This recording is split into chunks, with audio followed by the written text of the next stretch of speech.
A similar theory is postulated by anonymous researcher Commander X, who writes, "At first glance, cases such as these seem to suggest that weight, as if it were a substantial corporeal entity, had been withdrawn from the body.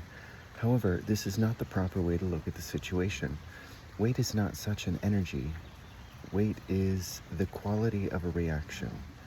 That is, weight is the reaction of a mass to the gravitational attraction of another mass. It would seem, then, that somewhere between the center of gravity of a levitator and the center of gravity of the Earth, a line of force is set up that has the effect of neutralizing the pull of gravity on all other points in the elevated body. It is entirely within the realm of possibility that a link may exist between the gravity waves and certain waves generated in the nervous system of the human body. According to this idea, electric waves generated within the levitator would oppose the force of gravity along a thin line extending between their center of gravity and that of the Earth." Madame Blavatsky writes, "Until gravitation is understood to be simple magnetic attraction and repulsion, it is neither fair nor wise to deny that levitation of either fakir or table bodies oppositely electrified attract each other, similarly electrified repulse each other. Admit, therefore, that any body having weight, whether man or inanimate object, can by any cause whatsoever, external or internal, be given the same polarity as the spot on which it stands. And what is to prevent its rising? Some of the answers behind the mechanisms of levitating may have been revealed through the study of a remarkable Russian physician, Nina Kulagina. In 1925 through 1990, a housewife from Leningrad, Kulagina rose to celebrity status with her ability to move small objects with her mind. From 1968 to 1978, her telekinetic abilities were studied extensively by numerous leading scientists. Kulagina proved herself able to levitate objects up to 30 grams, even when placed behind shields of wood, paper, glass, plastic, steel, copper, aluminum, and other materials. Her feats were filmed and photographed and repeatedly declared genuine. Physicists from leading technological institutions were brought in to study her with sensitive instruments. They found that Kulagina's hands emitted acoustic impulses ranging from 25 to 10,000 hertz, with a magnitude of 70 to 90 decibels. Even more remarkable was that her hands also emitted magnetic fields that measured up to 0.027 Tesla, exceeding the Earth's magnetic field by 100 times. The ordinary person has a magnetic field between 100,000 to 10 million times less. Not surprising, when Kulagina performed her telekinetic feats, researchers reportedly recorded a considerable loss of weight from her physical body. Clearly, our understanding of the potential powers of the human body remain incomplete. Writes Rampa, "Gravity, which gives a thing apparent weight, is merely a magnetic attraction between the object and the core of the Earth. Under certain conditions, the magnetic attraction can be lessened or entirely removed, so that the object becomes less heavy or actually without weight. This process is adopted when an article is teleported. It is also a system in use during levitation." Theosophist Arthur E. Powell conducted a comprehensive study of the astral body. He writes, "There is known to occult science a method of neutralizing or even reversing the force of gravity, which is in fact magnetic in nature, by means of which levitation may easily be produced." After studying accounts of phantom limbs, British researcher and president of the International Spiritualist Federation, Dr. Carl E. Mueller, concluded that the phenomenon was caused by the astral body. As he writes, cases have been reported of people who shortly after the amputation of a leg forgot use of their crutches and walked several steps on their phantom leg. It sounds unbelievable, but might be explained by the unconscious action of the etheric counterpart, similar to other physical effects reported, or a kind of telekinesis. Swami Panchadasi writes that levitation is caused by manipulating the astral body. Under certain conditions, there may appear, in the case of a person strongly psychic and also strongly charged with prana, the ability to produce an effect upon some physical object. Those with strong clairvoyant vision may actually perceive this astral extension. Under favorable conditions, they perceive the astral arm of the person stretching out, diminishing in size as it extends, and finally coming in contact with the physical object it wishes to move or strike. Then is seen a strong flow of prana along its length, which by a peculiar form of concentration is able to produce the physical effect. The astral body extension produces spirit wraps on tables, table tilting and movement, levitation, or the lifting of solid objects in the air. In this case, the levitation of the person himself, the astral arms, and sometimes the legs as well, extend to the floor and push up the physical body into the air and then propel it along. A similar theory is raised by Reem Sudri. He writes that levitation is caused by an invisible ectoplasm which exudes from the medium's body, writes Sudri. From a theoretical point of view, the levitation of a person is easy to understand as that of an object.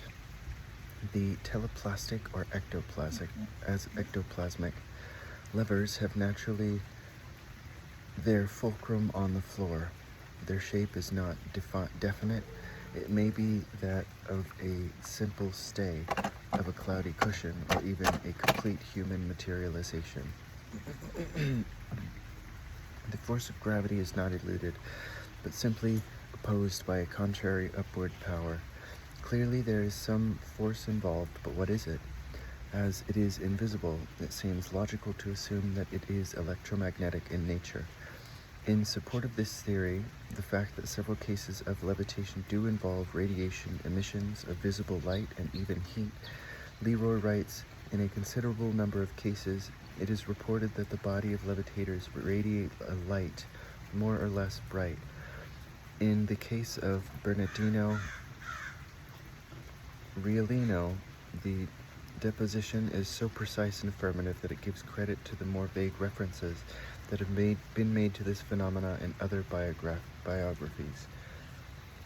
The fact that many levitation cases involved luminescent bodies, Johnson Holmes, St. Francis of Assisi, Rialino, Stainton, Moses, Suarez, Mahasaya, Ramakrishna, Palladino, indicates that the human body is in fact capable of emitting visible electromagnetic radiation. Certainly humans emit infrared radiation in the form of heat. It appears then that levitation could be caused by a form of radiation emitted from the human body, physical or astral. Perhaps the light being emitted by levitators is the same light as reported by near-death experiences. In fact, the fact that some of the levitators can only levitate in low light levels, red light, or in complete darkness also supports the theory that a field of energy is responsible for levitation. Apparently this field is so sensitive that it can be disrupted by visible light. In Holmes' case and others, a touch or even a prolonged stare from a witness could disrupt the energy field, writes Fodor. In modern experience, the power which affects levitation is often short-circuited as soon as the chain of hands is broken. The gaze of the sitters is too intense, the light is switched on, or the levitated body is touched. This bizarre side effect has occurred several times. Could this be because each person generates their own bioelectric field around their body? Can this explain how it is sometimes possible to feel a person's stare? That there is a field of energy around levitators seems to have been conclusively proven by the photographic experiments of researcher Duchan Gersi. As we have seen, while levitation has been photographed, it has not been without difficulty. In many cases, levitation occurs only in complete darkness, making photography nearly impossible, though even this obstacle has been overcome through the use of flash photography. During his field research, Gersi tried many times to get a photograph of a levitation in progress. However, he soon found that it was easier said than done. Writes Gersi, "It is interesting to note that I have never successfully photographed or filmed these phenomena. Each time, something has interfered with my ability to record the incident on film. Frequently, the batteries supplying power to my movie camera just die as the levitation begins. As a matter of fact, my camera batteries would not be the only ones to go. The batteries supplying the portable levitating system and those of the tape recorder, as well as my watch's batteries, would all give up just at the same time someone began levitation. Gersi is certain that this was not a coincidence, as it happened too many times. One set of batteries that dies suddenly can be explained by a technical failure. Two separate sets dying at the same time may be considered a coincidence. But the fact that all these separate sets of batteries died at once and repeatedly, more than 20 times each time a levitation phenomena occurred, poses serious questions that I don't believe have a purely technical explanation. Gersi says that on 2 occasions his camera didn't fail, but when the film was developed it showed either complete blackness or was so dark out of focus as to be useless. This was true for moving films and still photographs. Gersi successfully filmed people immediately prior and following levitations, but was never able to catch one in the act. He did notice other odd effects. I must admit that each time a levitation occurred, I felt the hair rise all over my body. I have a hairy body. In the same way it does when I get very close to a TV screen. Gersi asked that other attendees who also reported feeling a kind of shivering along the body when they stood next to a levitator. Gersi also felt intense heat coming from the levitators. All of these details clearly indicate the presence of some kind of electromagnetic field, writes Gersi. Might it be that in order to overcome the forces of gravity and perhaps the principles of physics, someone levitating needs such an enormous amount of energy that it discharges all nearby batteries? Or should we perhaps consider that the state of levitation, that is, the manipulation of gravitational forces, perhaps the forces related to other principles of physics, itself develops such a quantity of energy that it short-circuits all batteries, killing them instantly? Lucid dreaming and levitation. Lucid dreaming is when you're awake in your dream. While you're dreaming, it differs from out-of-body experiences only in that the images seen are generated from your own mind. However, this can be very confusing because the astral plane is governed by your thoughts. As you think, so shall you experience. The Tibetan Buddhists use lucid dreaming as a pathway to enlightenment. First, they learn to wake up in the dream state. Then they learn to control the dream state. Then they realize that all things in the physical world are illusory, like dreams. The final step, enlightenment, comes when the dreamer realizes that the physical world is just like the dream world and can be manipulated in the same way. Once the realization is reached, all things are possible, including teleportation, levitation, materialization, invisibility, immortality, and more. This is the explanation that Milarepa used to account for his ability to levitate. All his supernatural abilities first appeared in the dream state and then manifested in physical reality. Interestingly, all of us already have the ability to fly in our dreams. Demonic possession and levitation. Demonic possession can be defined as a severe dissociative personality disorder. The cause is unknown, but it seems to occur spontaneously, often through careless use of a Ouija board or other dissociative device. Most victims are children. To be officially diagnosed by the Catholic Church as demonically possessed, there are several qualifications, including the supernatural knowledge, superhuman strength, or levitation, including supernatural knowledge. Typically, the disorder involves a suppression of the primary personality to be replaced by a personality that is generally focused on negative emotions such as fear, hatred, lust, despair, etc. How is it that the demonically possessed people levitate? It seems clear that the same mechanics are involved in ecstatic levitation and mediumistic levitation. Both involve rigidity of the body, both involve disassociation, both involve numerous other paranormal phenomena. And yet there are obvious differences. While demonic possession can cause levitation, it can also cause the opposite of levitation, or increased weight. There are several cases on record where people, instead of levitating, actually gain weight. I first discovered this while I was investigating a ghost case of a young girl named Happy, who had been experimenting with a Ouija board. Her father was recently deceased, and Happy believed that she had contacted his spirit. At first, the messages were comforting, but Happy soon became obsessed with the board, using it daily. One day she was with her friends and was using the board when fell into an unconscious trance.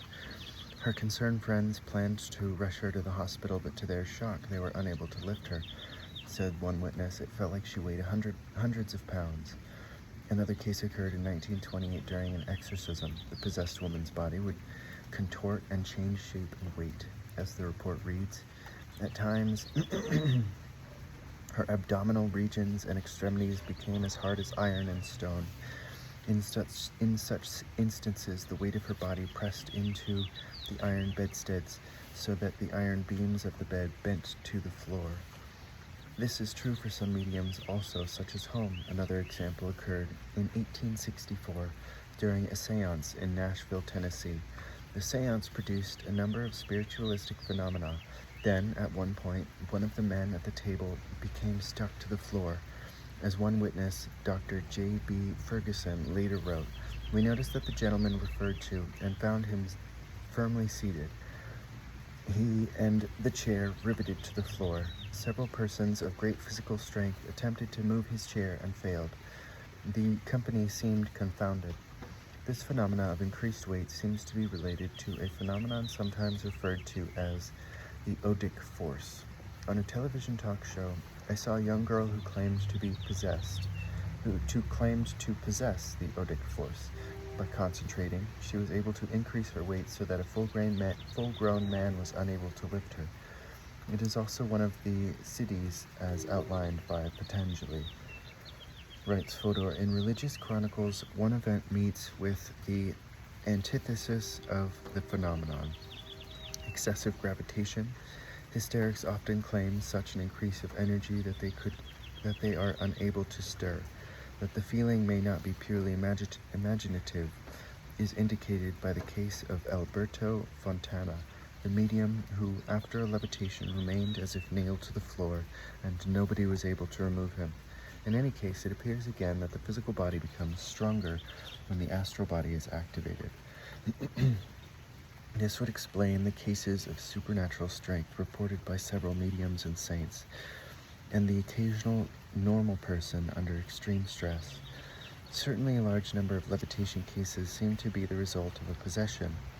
Explorer Duchin Gersi writes, it is interesting to note that all the innumerable levitation phenomena I observed in Haiti involved people who were experiencing a state of possession during a ceremony. They didn't always travel long distances following a complicated or zigzag path, but they all did levitate by jumping into the air, staying above the ground for much longer than a normal person would. Longer than a normal jump would keep them there, and hitting the ground, not always falling straight down. Illness, trauma, and levitation. A small portion of the levitation episodes that were caused by illness, trauma, or even approaching death. The theory behind this would be that the physical body, having become temporarily weakened, is dominated by the astral body. Some illness can actually cause increased weight, writes Professor Petty. In several diseases, as for instance nervous fear, the weight of the body appears to be increased. In 1920, a group of prisoners at Clinton Prison in New York State contracted botulinus poisoning. During their illness, the patients' bodies became mysteriously charged with electricity, causing metal objects to fly around their vicinity. Significantly, the poltergeist effects varied in intensity corresponding with the severity of their conditions. In February 1976, 12-year-old Vivian Jones of Bristol, England, broke his arm.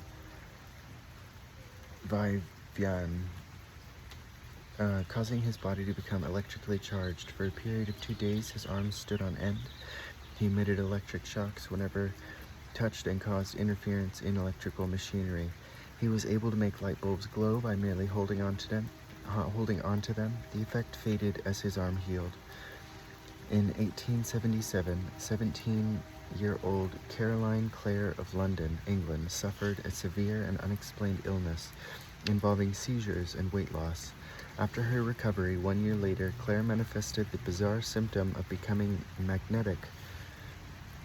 Metal cutlery would stick to her skin and had to be pulled off by another person. There are many other such cases of so-called electric or magnetic people. Clearly the human body is both electric and magnetic. An illness can have a profound effect on this bioelectric field, writes Rampa. Under certain conditions, a lama who is desperately ill can use a modified form of levitation to get himself off the ground in order that he may cope with an emergency. Of course, he has to pay for it after, but the energy can then be paid back in small installments over a week or so. Why do some people levitate during a fall? Under this model, it would be because the astral body is jolted into a connection with the physical body, becoming for a split second the dominant body. Because the victim is awaking and moving, the astral body remains locked into the physical body lifting it into the air.